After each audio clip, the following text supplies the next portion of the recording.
Today's message is going to be for all of my healers, all of my Taurians out there that are super kind-hearted,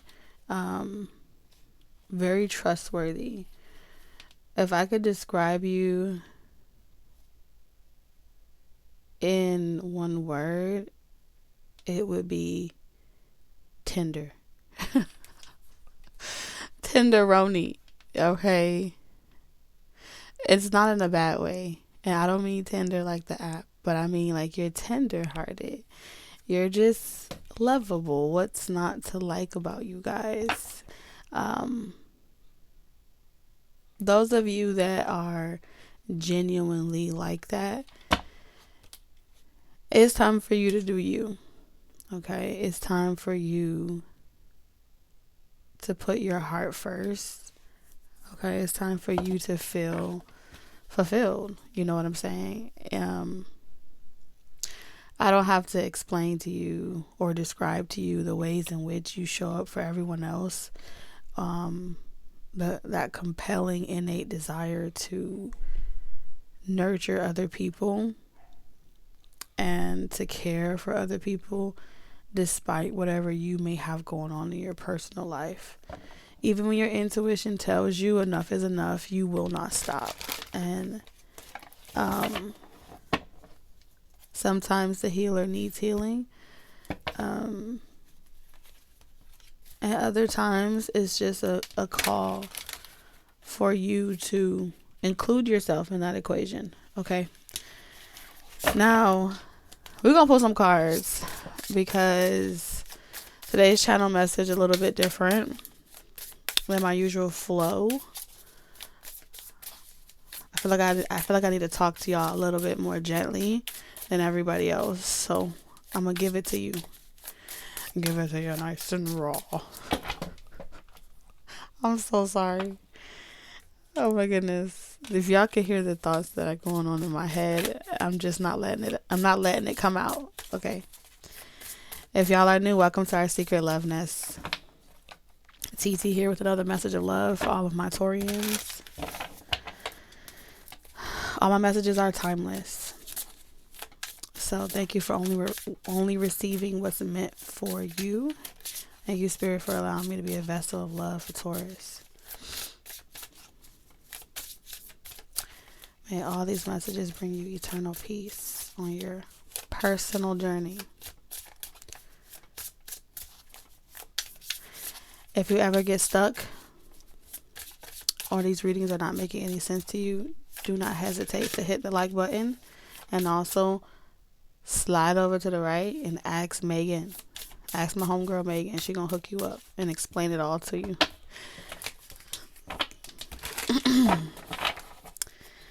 All right, so we have manifestation. Interesting.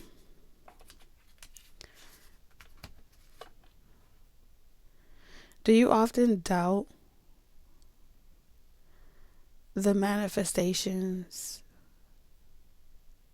Do you often doubt your own manifestations because you don't know if it's the right thing or the wrong thing to do?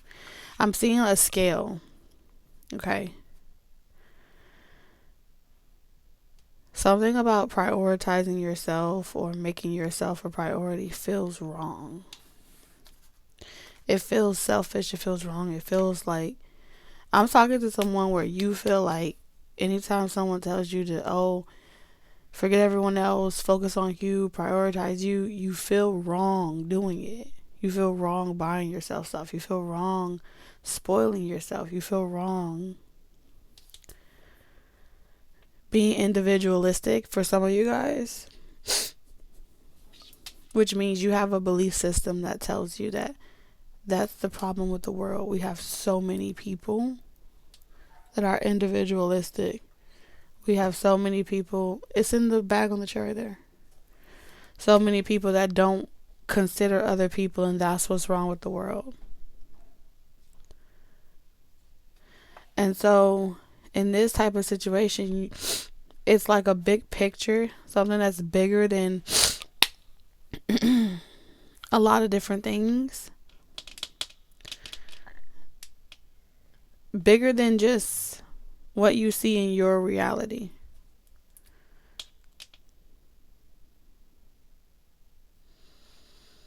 This gives me like hyper attuning to the effect, right? Not wanting to support a certain cause because the effect, you may not agree with the effect that it has on humanity or the effect that it has on the world or potentially future generations. And if you don't agree with the effect that it could have, everything that comes towards you, you may process it with I'm not even going to say a discerning eye, it's scrutiny. Discerning eye takes an unbiased approach in regards to, it doesn't anchor this or that. You know what I'm saying? Where the effect has to be the one that you want to come out. And that's kind of like in the realm of manifestation, right? Typically when you're manifesting something, you want the effect to be good for yourself and others.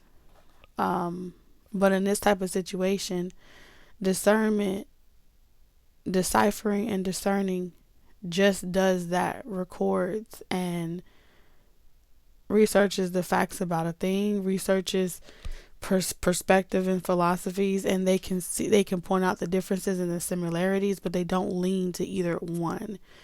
It's more or less based off of what's going on at that particular time, what's real for that level of consciousness.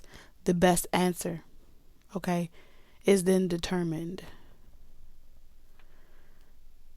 because the answers will change. You know what I'm saying? The perspectives will change based off of each person's individual reality, their upbringing, what they've dealt with. So I feel like it's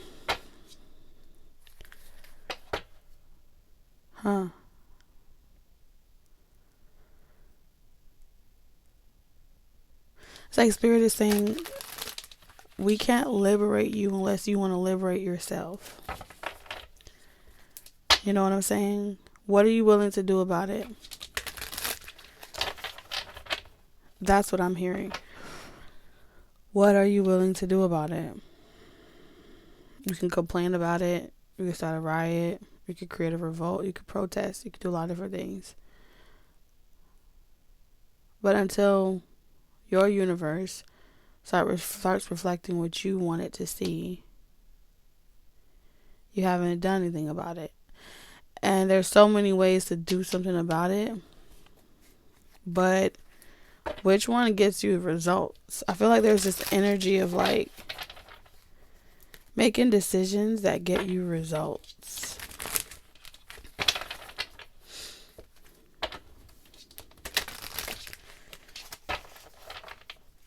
For a lot of you, this has something to do with your reach.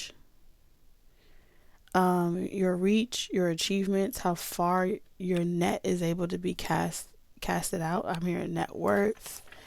Especially for those of you that are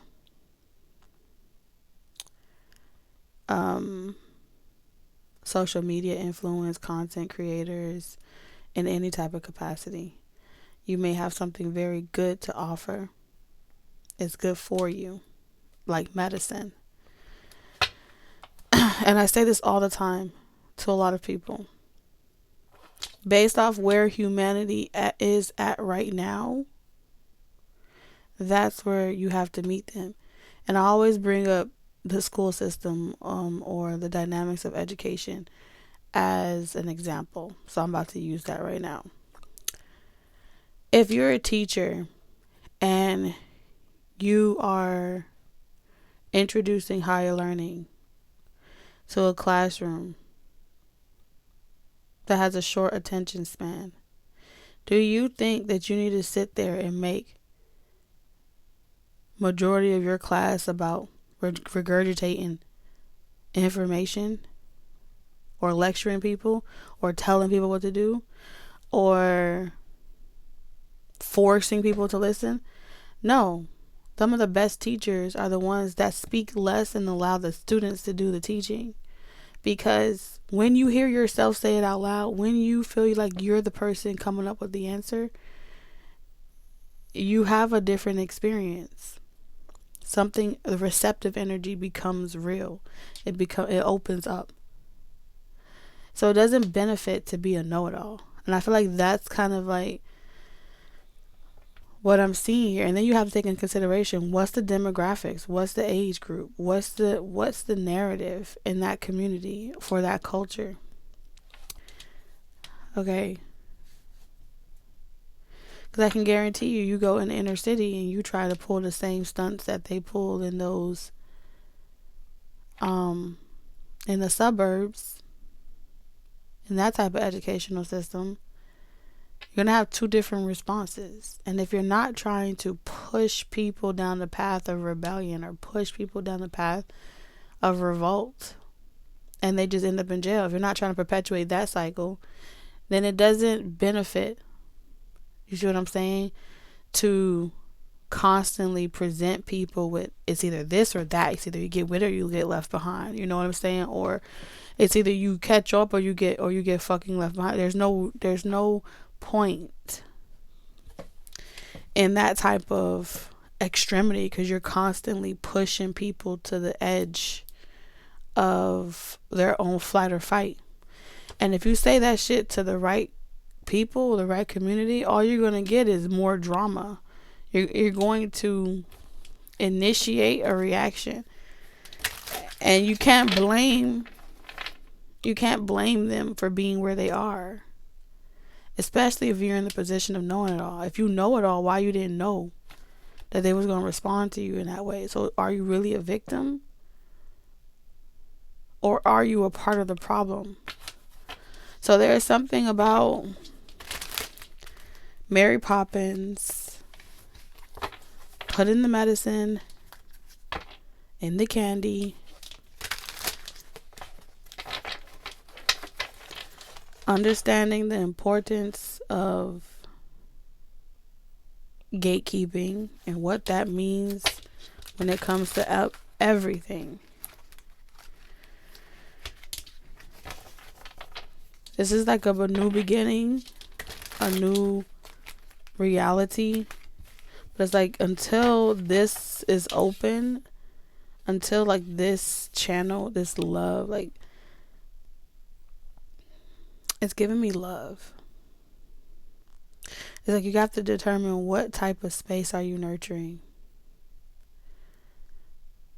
And whether it's foxes coming in, whether it's people like you coming in, whether it's strangers you don't understand coming in, if you're cultivating the space that nurtures the beauties and the beasts, then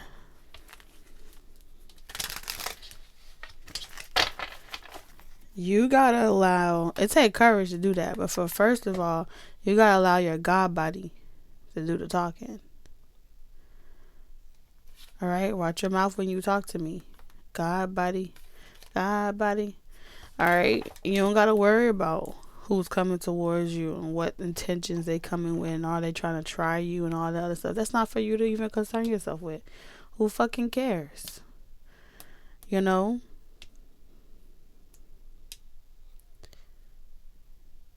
It's like Spirit is saying, get out of your own way. How can I manifest something to you and allow you to be your purpose, and you over here wanting to dictate what you have to deal with on on a daily or regular basis? How many feet do people at the nail salon gotta wash? And they be all types of different crusty, musty, dusty toes. But consistently, no matter how much shit the person talk, or what they be trying to finesse, or how they be trying to get over free service, or what they be trying to do, the person providing the service gonna smile and collect that motherfucking money. They don't have to like you, but their ancestors brought you to them.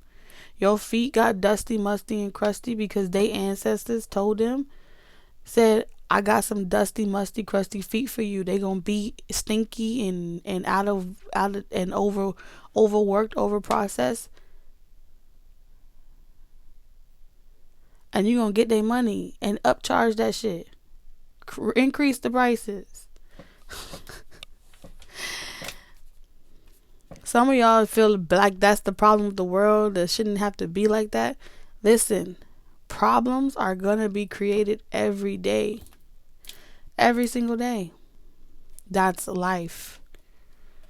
But when you focus on the problem, you never learn how to flow with it. You never know. You never explore. You never get to see the side of what flowing with the problem or flowing with the current could teach you. Every current has a lesson. And not all the lessons are meant to control the narrative, but rather to allow things to just be.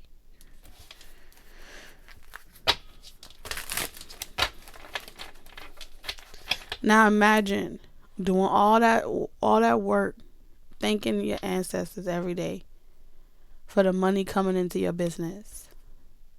And then you get a client or you get a customer and you irritated because every time they come their feet look worse and worse, and you're like, damn, what the hell you do to these feet? And they say, oh no, I can't do your feet. I can't. I'm irritated. Get out your motherfucking feelings. What is you in your feelings for? Would you be rather doing that, cleaning toilets, or what? Like, come on now. It's like your ancestors are saying,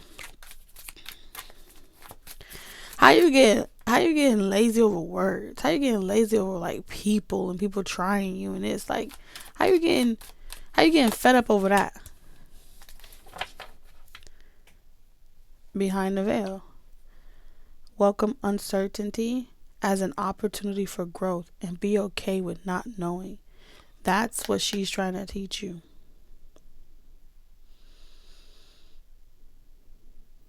Some things ain't your motherfucking business.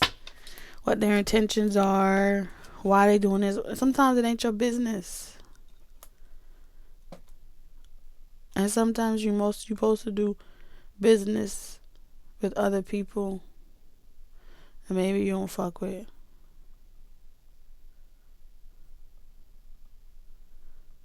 Alright?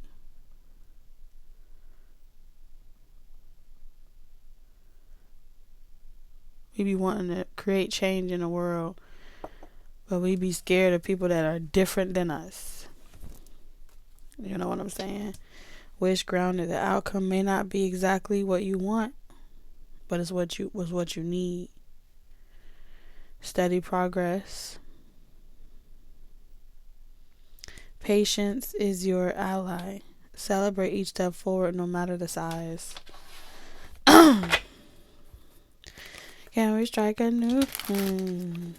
Could be my baby. I'm gonna be honest with you. I feel like this reading is all over the place.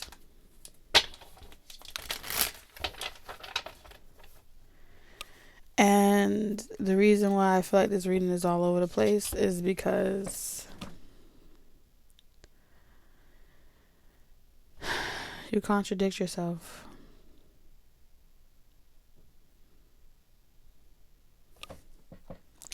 And whoever you are,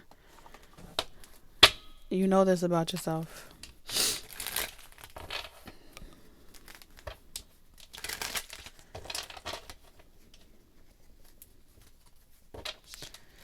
The only thing you're going to have to be disappointed about is what you didn't do.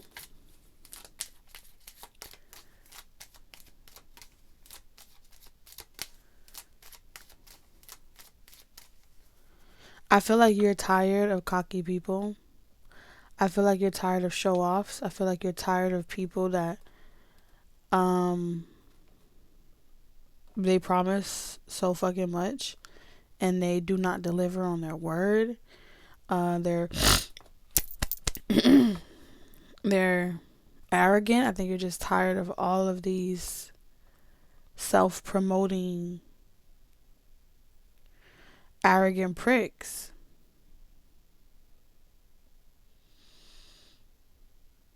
You know,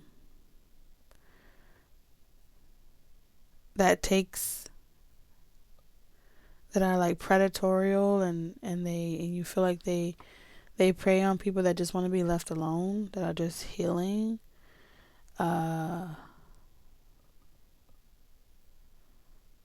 and just want to do their own thing.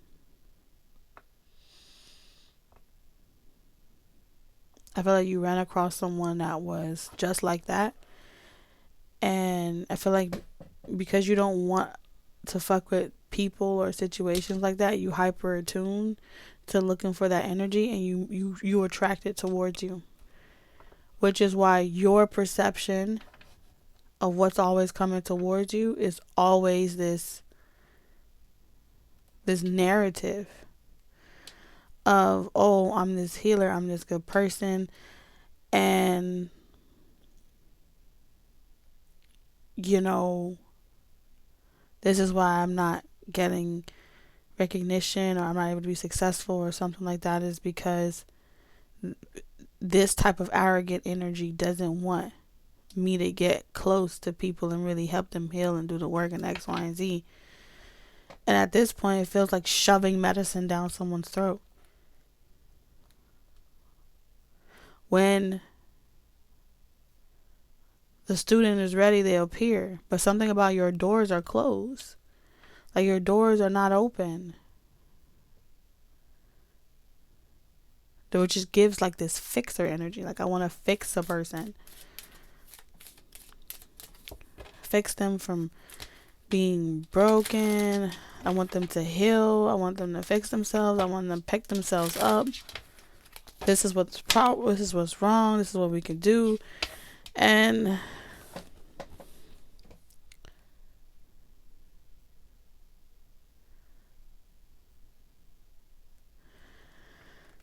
I do feel like it's coming from an innocent place, but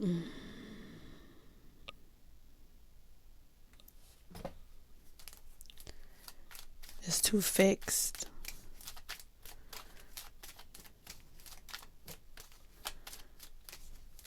Eventually, a person starts to feel like if they don't start to conform, it's an even bigger threat that you may feel compelled to discard them because they're unsavable or they're unfixable. So it's like people that are drawn towards you eventually start to feel like they were a fool. Because in the beginning, they be feeling like you will accept them.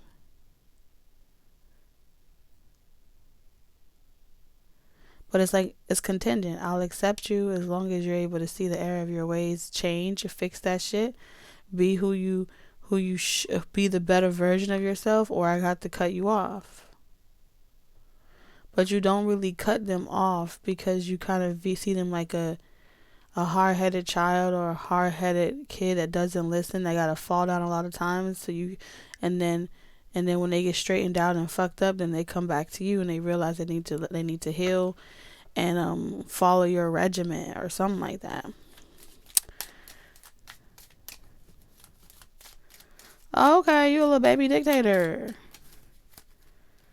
walking around telling everyone, drink this vitamin E oil, drink this castor oil.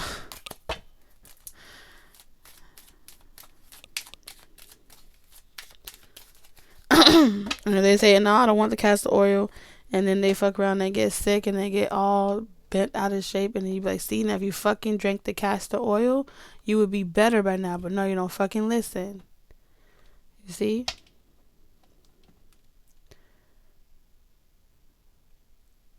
So you be manifesting change into their life. You be manifesting that type of tough love experience, that lesson. And then you wanting to be the remaining voice in their head for them to see the bigger picture or see it your way.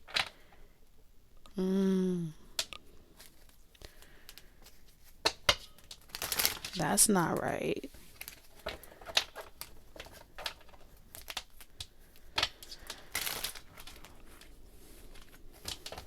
So let me ask the question. How do we know when spirit sends people into our life where they're the ones teaching us some shit when we think we're the ones teaching them some shit? I don't fucking know. But as far as I'm concerned, ain't nobody too big to get it, and ain't nobody too small to get it. In other words, the young is teaching the old people some shit, and the old people are teaching the young people some shit, and it don't even matter what direction it's coming from, because spirit's all over that shit. That's how I feel. So it would behoove everybody to, even if a person come to you and they feel like they have something to teach you or whatever, what can you take from that situation? See it as a learning experience, because it feels like a test.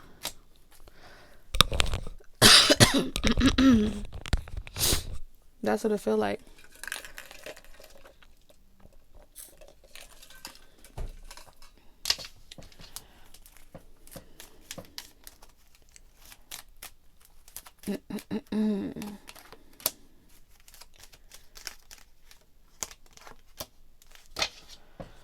What's up with all this? Oh, who has a real gift and who doesn't have a real gift? I don't know. It's some weird shit going on. Message of concern, high honor in reverse on the gift. It's like those.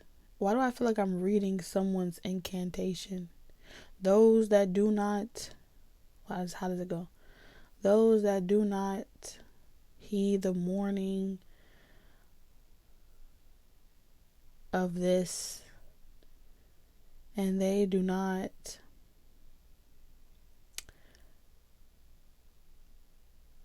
honor this or revere that or venerate this, they will lose their gift. And those that heed the warning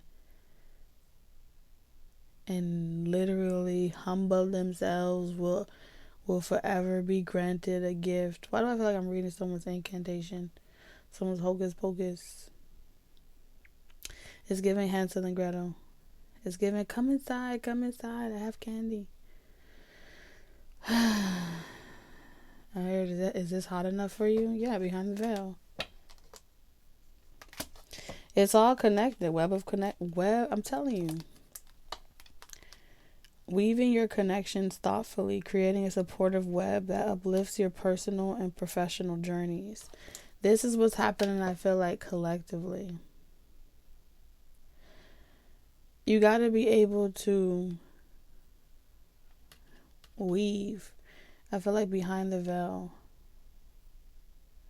the bigger picture, what humanity is struggling to see is that the high priestess has brought people together, whether it's collaboration, connection, across the web, all over. The dots are connected, but you can't see the bigger picture because the dots are so scattered out. But she does. The high priestess does.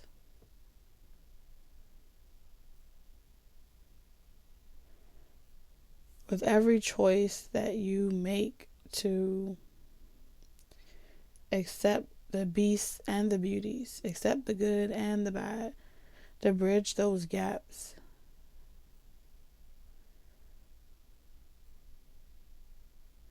you are working for the highest good. You are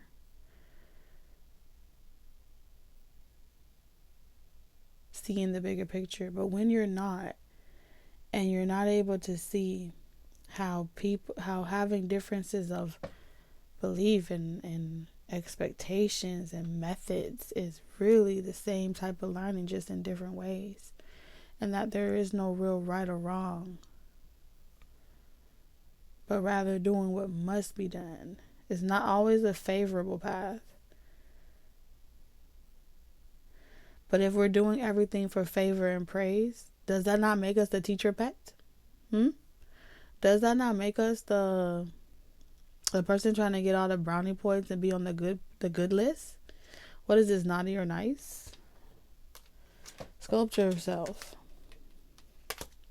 I feel like that's this winter. That's this winter's message. Something about winter solstice could be significant.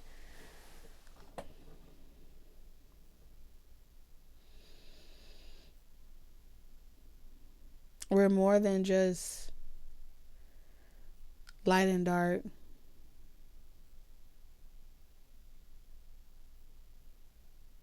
Good and bad. You see, it's still the dividing. When the high priestess sees it all.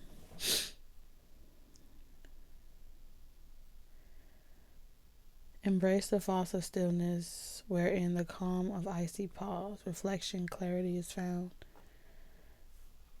So this winter,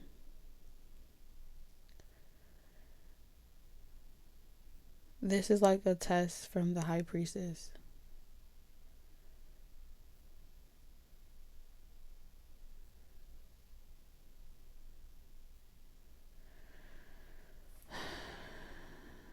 Because the message of concern in reverse is giving me no more fear tactics. No more, oh, you better get it together, and then, or you're going to get missed out. No more fear tactics. And then no more glorifying, oh, this is the good life. The left behind is like rage baiting, right? And then the high life, high honor is pretty much like the classical divide, you know?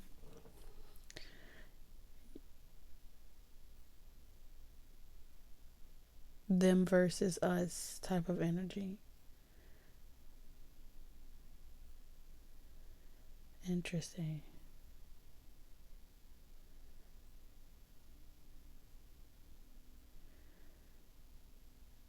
So really the only way you'll experience the gift or receive a reward is from embracing stillness, going within and getting the answer. About yourself though. So this is about, I feel like the gift is going to be heightened for people that want to go within and really honor what they're themselves. Also, the more you know yourself, the more you're no longer afraid to be yourself out loud, authentically. Yep.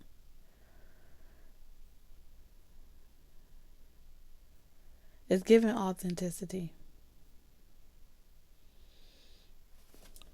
Bottom of the deck, commitment.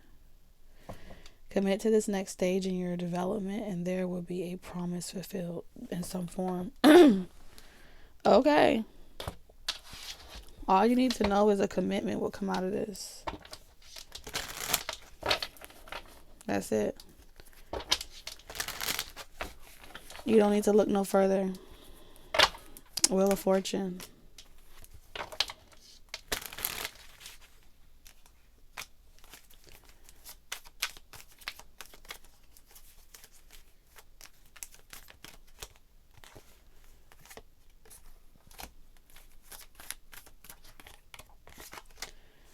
Damn.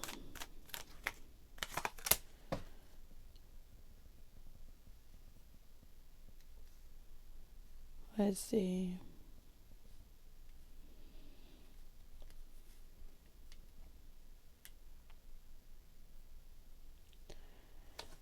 Okay. So the theme here is the Eight of Pentacles, which is at the bottom of the deck. Something's going to work out beautifully. Some type of plan, new project is going to work out beautifully, and it's going to be a success. What's this Eight of Cups?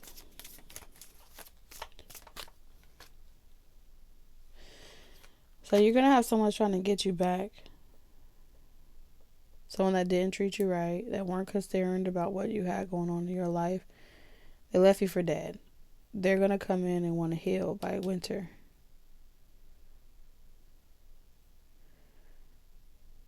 And that's the reason why she's bringing up aspects about yourself.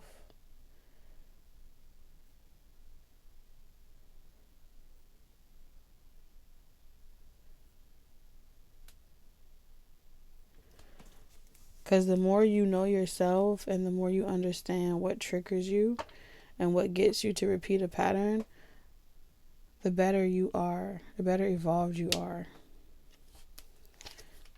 Okay. So I'm hearing healthy obsessions.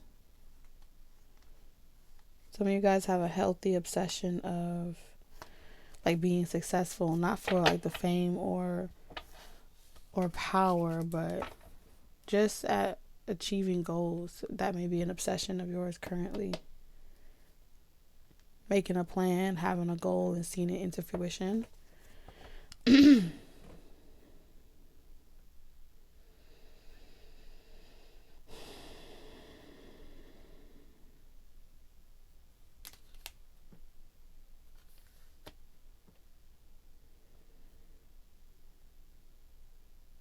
Someone secretly watches you at work.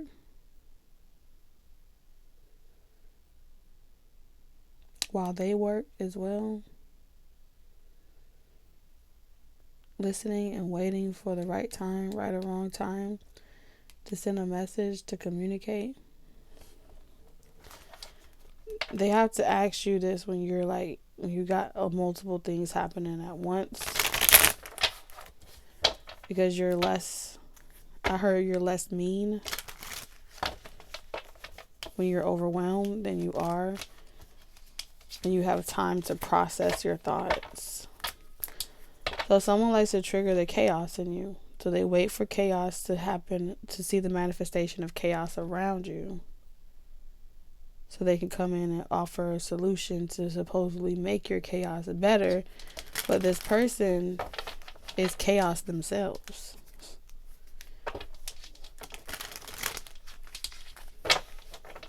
Because a lot of times when your life is chaotic or you have a lot of different things that are going on at once, what happens is you begin to long for freedom, to be reckless.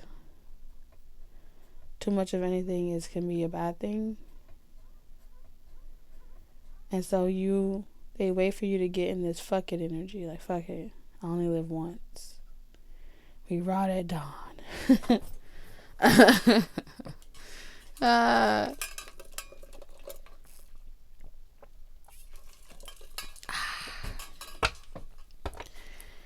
Yes, that tastes so good.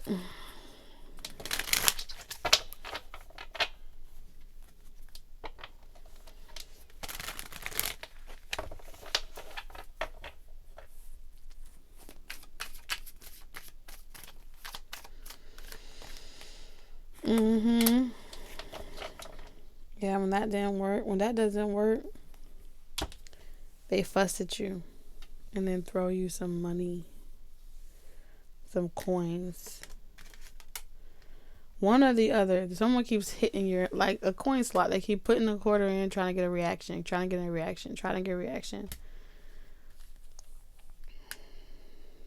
Which you're too busy to notice. But I think with the High Priestess energy, you remaining mysterious is kind of like, I don't need to know who you are. I don't need to know what your intentions are. This may be why people don't like you in High Priestess energy very much. Because it's too mysterious. It's too uncertain. And they'd be killing them not to know what you're going to do or what your decision going to be. That's for you to know and them to find out. If you want them to. So those are all the messages that I have for you guys. Like I said, I don't know who this message resonates with. It's felt really all over the place. And be sure to check out the community tab and post your question if you remember underneath the picture for a chance to win a free reading for October 24th. Love you guys. Bye.